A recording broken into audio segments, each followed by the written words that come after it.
Greetings, everyone. Welcome, welcome, welcome to Performance Coaching for Empowered Black People. This lovely Wednesday night. I hope all of you are well and had a great week. I know some people here celebrate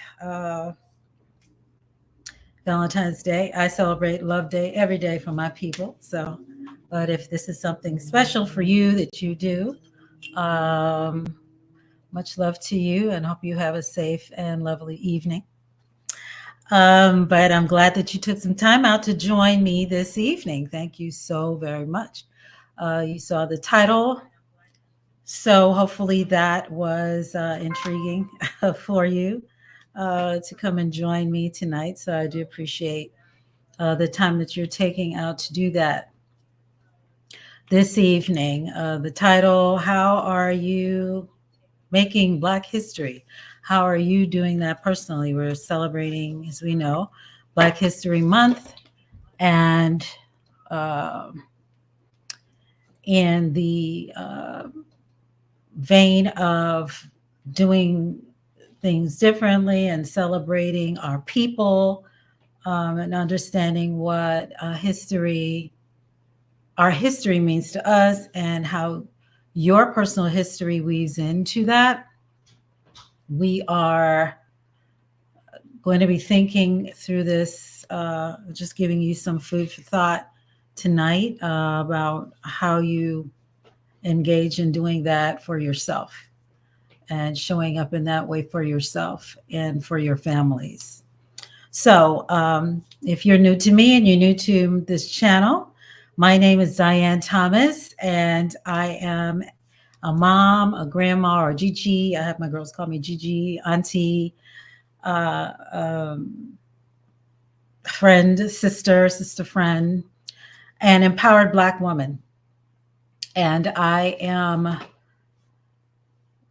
my life's mission is to help empower other Black people. I wasn't always feeling empowered. I didn't always operate or act or think or believe that I was an empowered person. I had to have certain experiences that called up that power, that required that power from me, because I had too much at stake to risk not tapping into it. And so, despite all of the challenges that we all experience as Black people in the spaces that we're in, I want to encourage us to step up and step up boldly into our empowerment. And so that's how I do that. I coach our Black people. I love Black people, coach Black people on helping them step into their self-determination and exercising that self-determination through coaching them on how to create lives of full engagement, joy, and confidence on a continuous level, at a very high level, over the long term. And I cover 5 specific tenets with that through my certification as a high performance coach.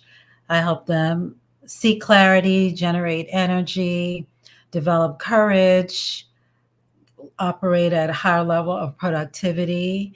So they increase their productivity and they are able to tap into and demonstrate courage, as well as their influence in their spaces. And so that is what the purpose is of the work that I do when I work with one-on-one with individuals. And I encourage you to please sign up below for your free certified high performance coaching strategy session. You have nothing to lose there, and you have most definitely an ability to gain some tools. I haven't had anybody take that opportunity and not have it be something that was very, very beneficial to them. So I encourage you to do that.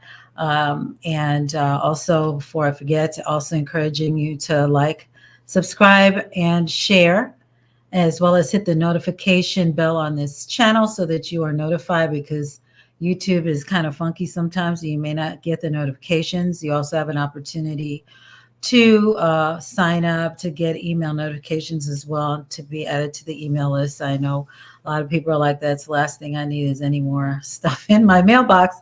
But I strive every single week to bring you value. in two ways. First off, on Saturdays, I post videos in the Performance Coaching for Empowered Black People channel.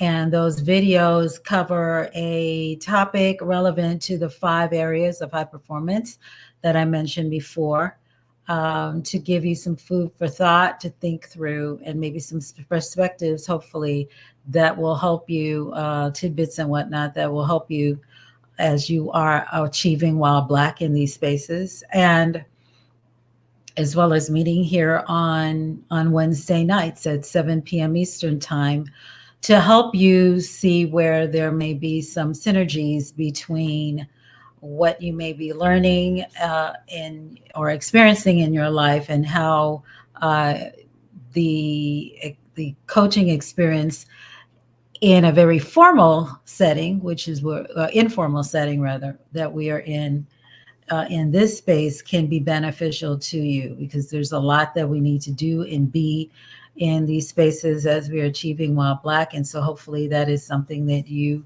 find of benefit to come and learn. I have done the last several weeks, given you some opportunities to tap into.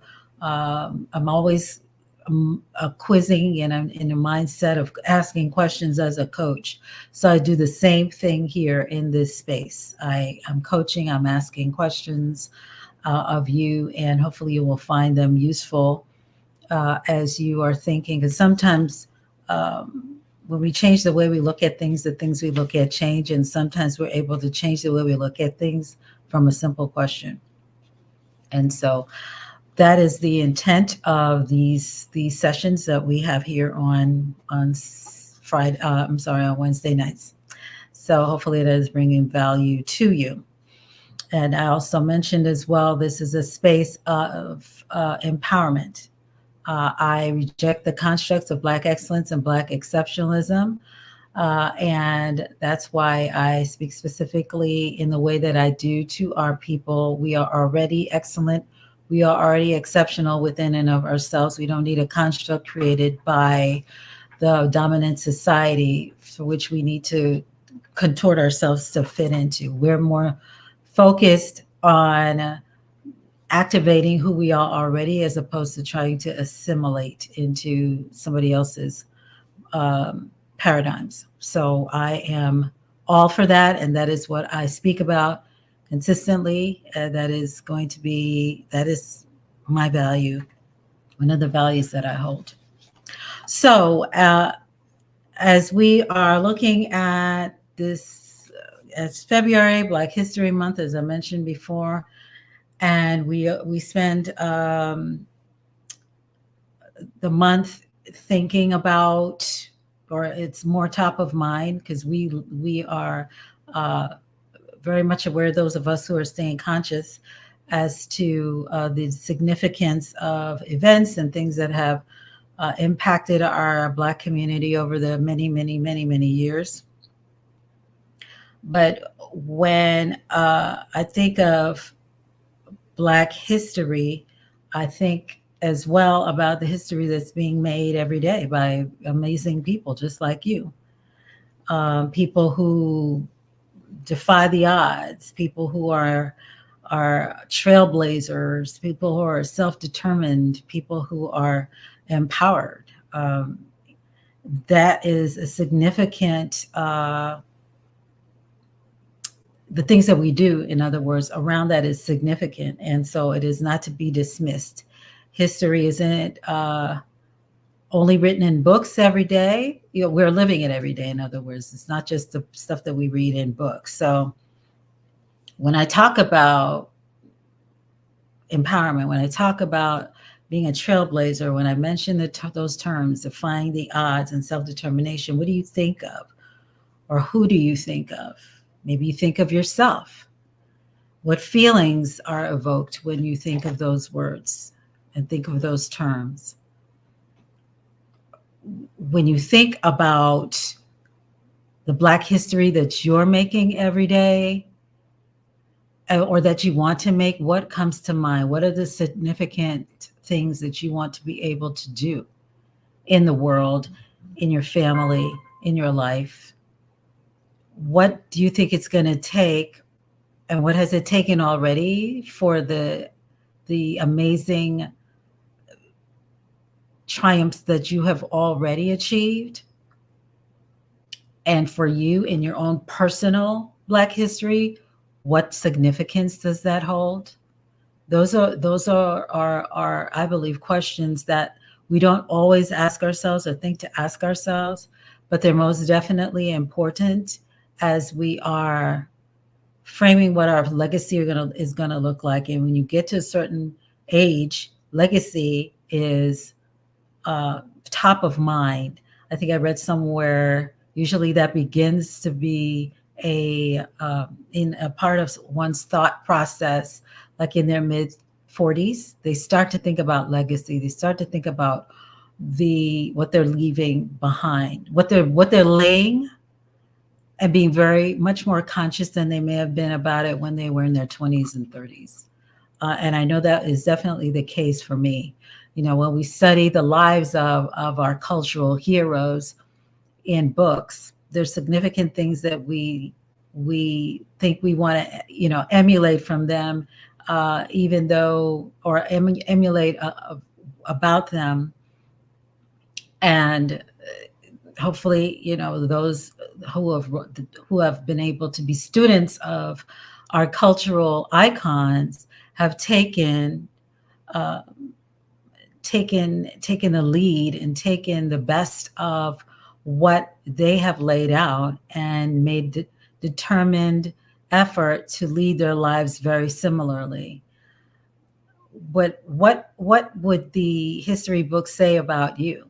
What if you were to have 25 chapters written about you, or you write those 25 chapters about yourself 100 years from now? What would that history that you're leaving behind look like? I haven't been as diligent as I have been in the past, but I used to journal every single solitary day, and not with the sense or the intent of writing a book and anything to leave behind, but it was a way for me to process through a lot of things I was going through, because I was very uh, surprised and very much in disbelief about a lot of things that were happening to me. And I'm like, I don't even believe this stuff. I got to write this down. So for years later, if nobody else cares about it, which I don't know that, I'm not going to be as vain as to think that people would, but I most definitely need to reread this stuff about myself, not only for the benefit of nostalgia, because I am somewhat of a nostalgic and sentimental person, but certainly to make sure I don't make those mistakes again, and understand what my lessons were and what did I learn from the whole process. So I think, just journaling things generally is very beneficial for you to do. Now, when I think of those terms that I just mentioned before, what comes really to mind, just overall, generally, is the word conviction.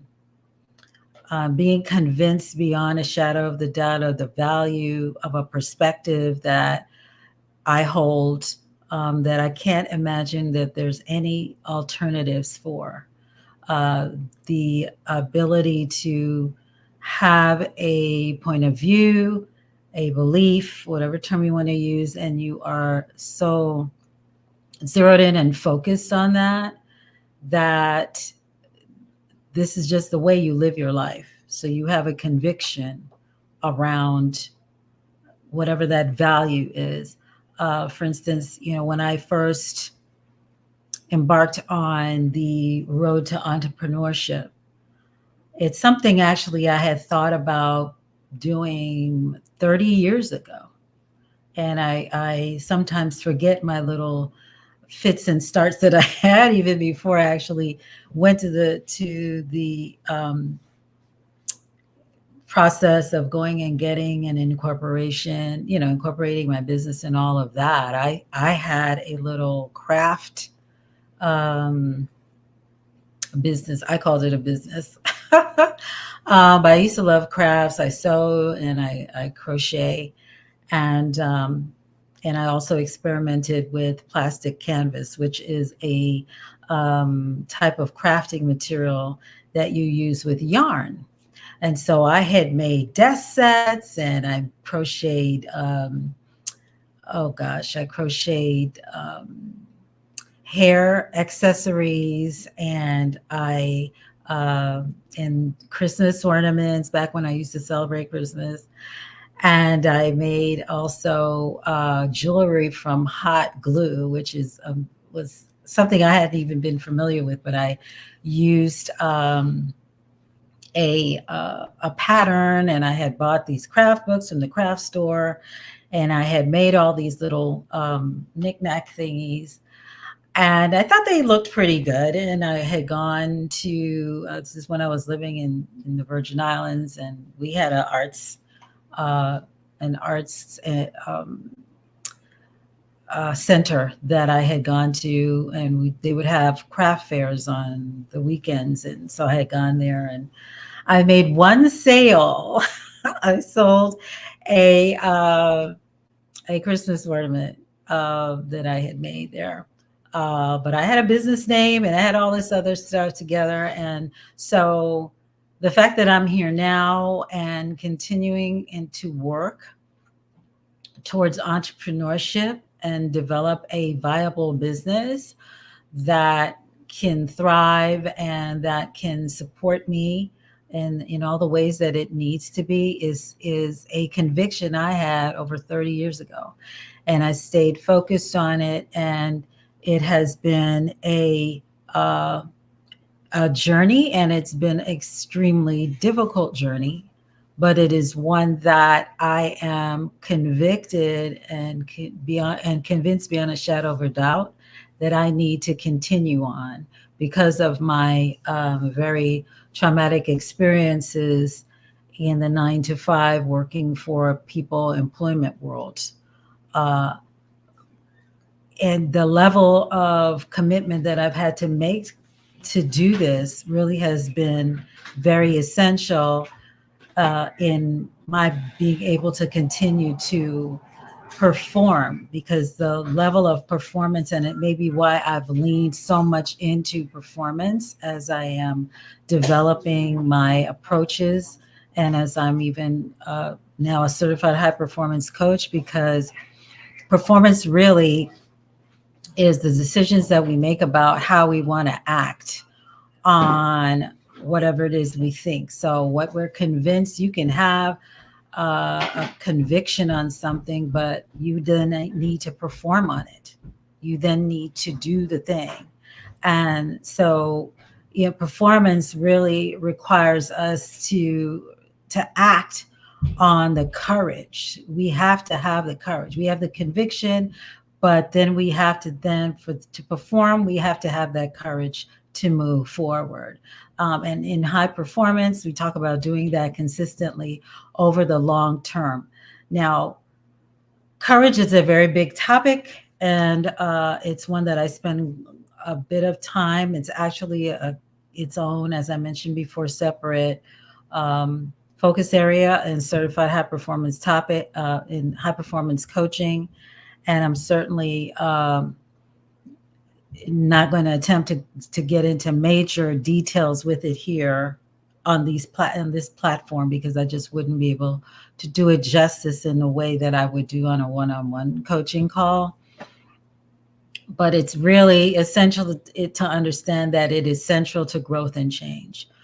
You have, when we think about the things that we've done them for the first time. That's history for us. That we're making history in many ways all the time. We made history when we had our first baby. We made history when we got our maybe position on a sports team or something. That's our own personal history that we've made. And we had to have the courage to even think about, you're certainly having the conviction to say, this is the thing I want to do, and then having the courage to act on it, and then showing up and performing. Um, it required us to maybe come out of our comfort zones and think differently and step into what it is that we say we want, and looking up in terms of also seeing how we can grow and change as we're stepping into that thing. Um, we never really overcome fear. So when we hear people think, and I've heard people say to me, I don't really think I'm a courageous person. I'm like, you most certainly are. As you know, even a black person, achieving while black, a black person achieving. I talk about that and use that terminology all the time, because we are a lot of times not giving ourselves the credit that we are functioning and even able to get up and do whatever we think, we may think it's minimal, that we even have the capacity to get up and do the things that we need to do every day takes incredible levels of courage and defiance of the barriers that may be keeping us from moving forward in the way we need to. And so we're operating in fear, we're operating through fear, and that's essentially what courage is. Despite that fear, we're still standing up, learning that we need to live with the fear and use it to our benefit, use it in a way that is going to move us forward. And so when I talk with uh, coaching clients, and when I just talk on the topic of courage, I'm looking, certainly understanding that fear is there. Let's talk about it. What are the things that that particular client may be having some challenges with that really is rooted in fear? But actually, the things that is the ways that we can use it to our benefit is certainly recognizing, first off, that we are, the concern a lot of times is that we're going to lose something if we step into growth and change, that we're leaving something behind. It's something that we may feel attached to. It's not something that we need, but it's just an attachment that we have. And that with further conversation with that client, and you having further conversations maybe with yourself, recognizing that it's not serving you and you need to leave it in the past. So the healthy thing to do is to leave it behind. Um, the next thing, really, around when you think about facing fear and stepping into courage and making history, uh, is knowing that you can do hard things. We can do hard things. When I think of the word confident, it's, and I've said it here a few times already, I think about it from, confidence really is looking at and recognizing that you have what it takes to do something, that you can figure it out, and that you're going to survive the process. Because a lot of times we're just afraid of the process. The whole process of change, the whole process of growth is intimidating and scary. Um, but it's something, once you have that conviction, that you can move through, that that you have the capability of doing, and you'll come out on the other side. It is not going to kill you. Definitely going to help you grow and help you step into the next level, of the you and the history that you want to build, for yourself and achieve for yourself. And then also, when we're looking about fear and how we maneuver around using it, is being okay with the possibility that even though you've done all the things and made all the efforts to make change, and to maybe have a specific outcome, that it may not work out. But if nothing else, you have learned something and you've still grown, because that growth is the learning process. And It may be that you need to tweak something or adjust something to try it again. But it's us recognizing that attempting and trying to do something is much okay, we already know is much better than failing to try at all, right? And we know the little sayings that we would hear and around the importance of, what is it? Is first you don't succeed, try again. If it's something that you feel that you need and to accomplish, and I know even in my own life, there are certain benchmarks that I have consistently been working towards in my business, and I have spent an incredible amount of time and effort and money trying to get to certain outcomes. And I tried it one way, it didn't work. I tried it another way, it didn't work. I watched this webinar. I uh, talked to this maybe colleague that had a similar experience. I've done all the things, and then sometimes you just realize, okay, well, it's okay. Even as I'm thinking to try the next thing, it's okay if it doesn't work, because I'm going to be very diligent and in making sure that I understand why it didn't work. And if I choose to try it again, I try it again. But there's some learning that has come from all of that. So courage, and I read a quote from Maya Angelou some time back.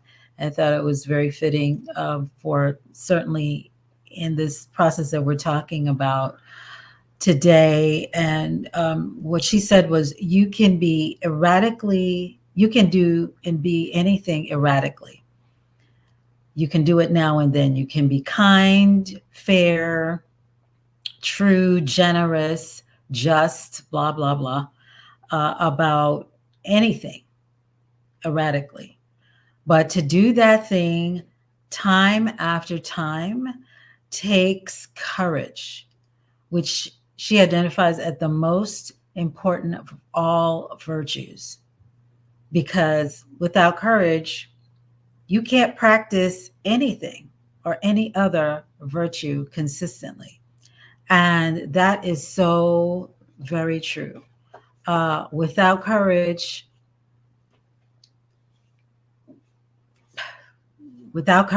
you have nothing. Without courage, there isn't a platform for you to build on. Without courage, which means with understanding and having that conviction, and then having the understanding that you can show up regardless of fear. You're going to use fear to propel you forward. Being able to show up consistently using those efforts around some of what I mentioned before, recognizing that even though the process may be painful, it's not going to kill you. Even though it may not work out, it's worth doing anyway. And that even though you may lose something, it's probably a thing you probably need to lose. Once you get that clear, and that's something most definitely may have been in maybe the beginning stages of conversations with some of our Black heroes and the people that whose shoulders we stand on, and these are people that we may know from historical contexts or texts, and people that we know in our own families. They had those same doubts, perhaps challenges, and fears, but they knew that they needed to be consistent. They couldn't be erratic. They had to be consistent. They had to follow it through. Because that was what was required.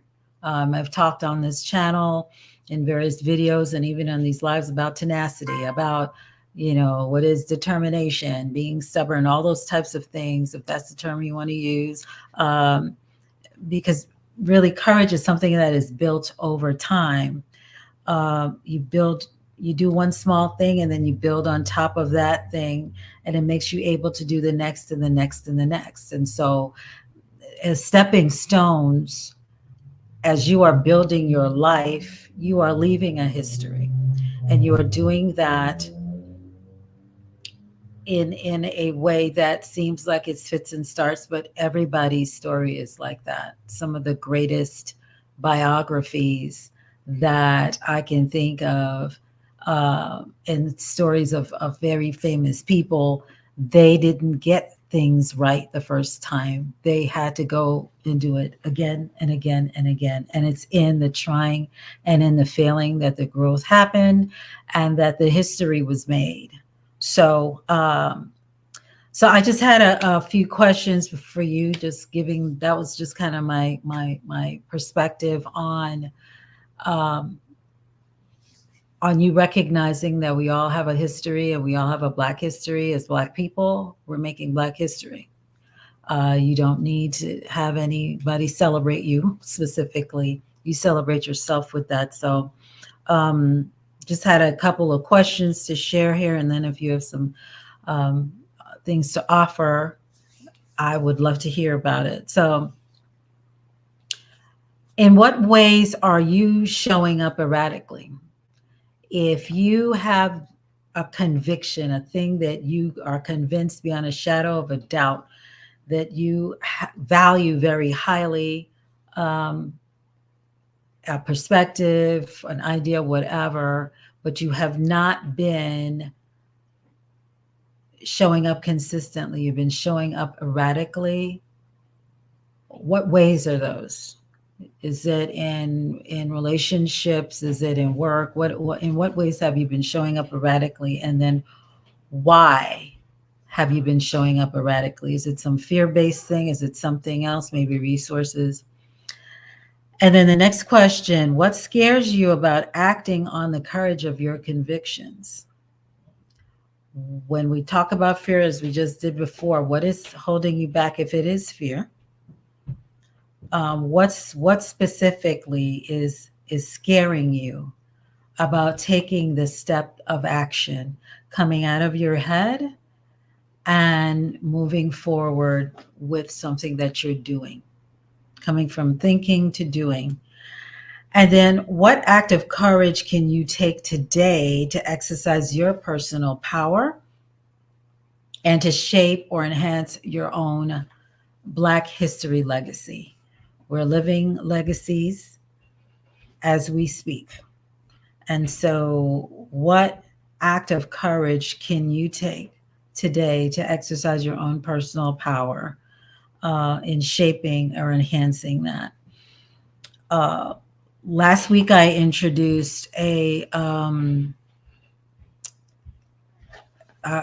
was talking about empowerment and recognizing that there's lots of challenges that we have as individuals and as a collective people around empowerment. I mainly speak to empowerment in terms of the individual because as individuals, if we don't have it, it's very difficult for us to even be able to instill that or encourage it in other people. And so there are 10 attributes, general attributes of what empowerment looks like with people. And so I'll repeat them here. I talked about them last week. Briefly, I'll talk about them again today. Confidence of self, being self-confident, taking initiative, autonomy and independence, setting boundaries, resilience, having a sense of purpose, positive self-interest, ability to influence others, embracing challenges, and having a sense of fulfillment. Those are some general attributes. There are likely some other specific attributes that you may hold certainly of yourself and may actually certainly as a people that we can embrace and hold in regard in terms of what empowerment looks like. But What I know specifically for our people is that we may be operating in our own silos and the spaces that we're in, and we bring empowerment in those spaces or feel empowered in those ways.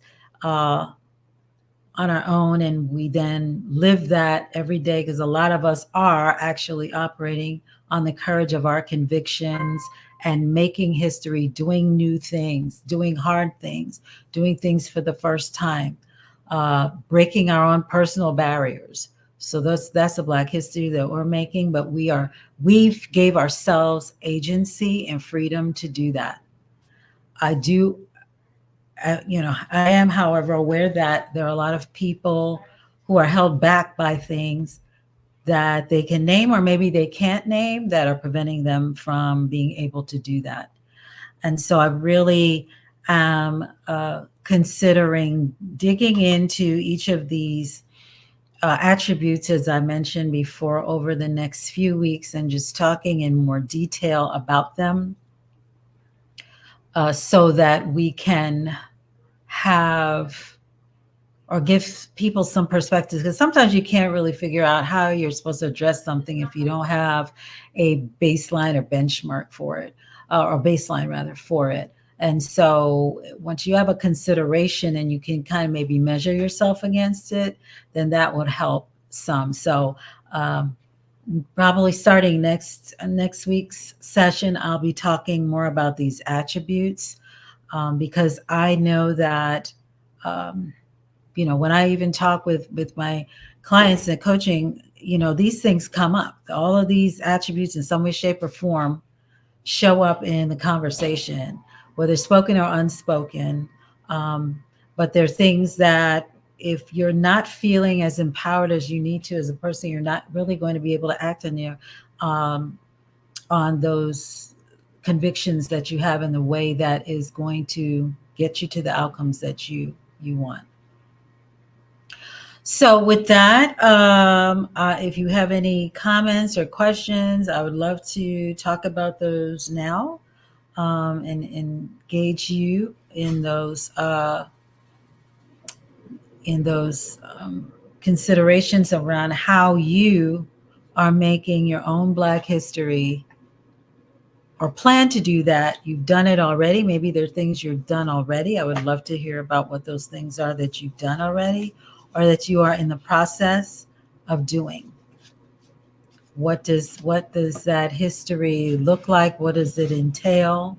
What did you have to overcome to get to that level, and to get to that achievement? So hopefully you're open to sharing that. I talked a little bit about my little story of entrepreneurship and just continuing uh, to trudge forward, right? Because to me, what was at stake, and I think that's how we make those determinations, is the thing that we're in has to hurt more than the thing that we're striving to get. So we're like, as quickly as we possibly can, to get to a more empowered place, a place that we feel we have control and freedom, right? That we are where we're that may show up as something brand new for us, and that may be our own personal history, and in a way that it's maybe hopefully contributing not only to our own development and our own achievement, but for that of a larger group of people as well. So I'll ask those questions again to you. So, in what ways are you showing up erratically and why? What scares you about acting on the courage of your convictions?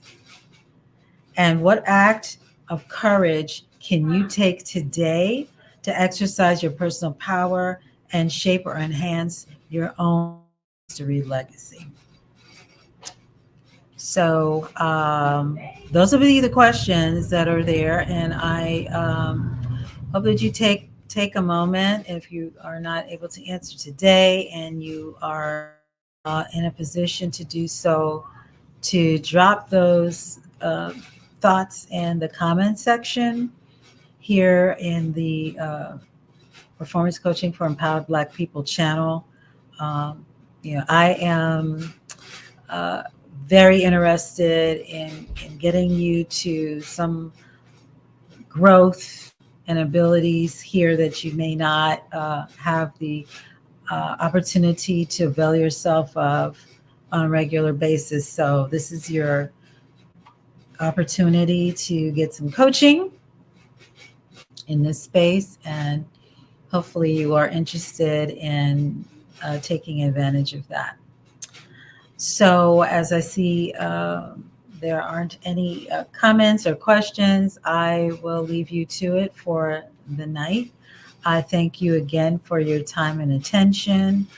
Please, once again, remember to like the video, to subscribe to the channel, and hit the notification bell so that you will be made aware of whenever I post a new video or when I go live. All right. So with that, have a great rest of the evening and a very productive rest of the week. Take care.